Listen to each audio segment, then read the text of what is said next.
രണ്ട് ഷർട്ടും കൊണ്ടൊന്ന് തേച്ചേ. ഞാൻ ചോദിച്ചു കേട്ടാ, നിങ്ങൾ എവിടെ പോണെന്ന്? തേക്കടി.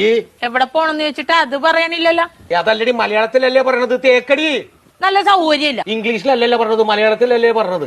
പറഞ്ഞാൽ നിനക്ക് മനസ്സിലാകത്തിന് ഞാൻ എന്ത് ചെയ്യാനാണ്? നിങ്ങൾ എവിടെ പോണ? തേക്കടിന്ന്. ഓ, എനിക്ക് കലി കയറണുണ്ട്. നിങ്ങൾ എങ്ങോട്ടെങ്കിലും ഇറങ്ങിപ്പോയി എന്തെങ്കിലും പറ്റിയാ ഞാൻ അറിയുവോ?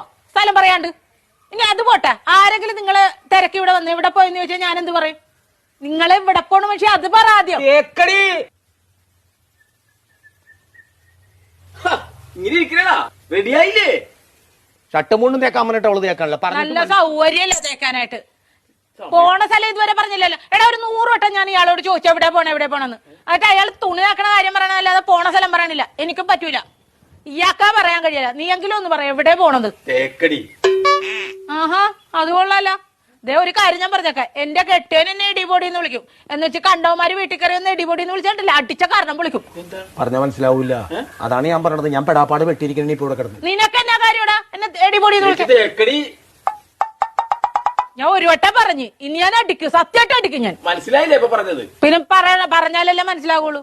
പറയണ്ടേ? കോട്ടയം കുമളി വഴി തേക്കടിക്ക് പോണേണെന്ന് ഞങ്ങ ടൂറ് പോണേണ്. ടൂറ് പോണത് തേക്കടിയുടെ കാര്യമായിരുന്നാ പറഞ്ഞത്. എനിക്ക് മനസ്സിലായില്ല.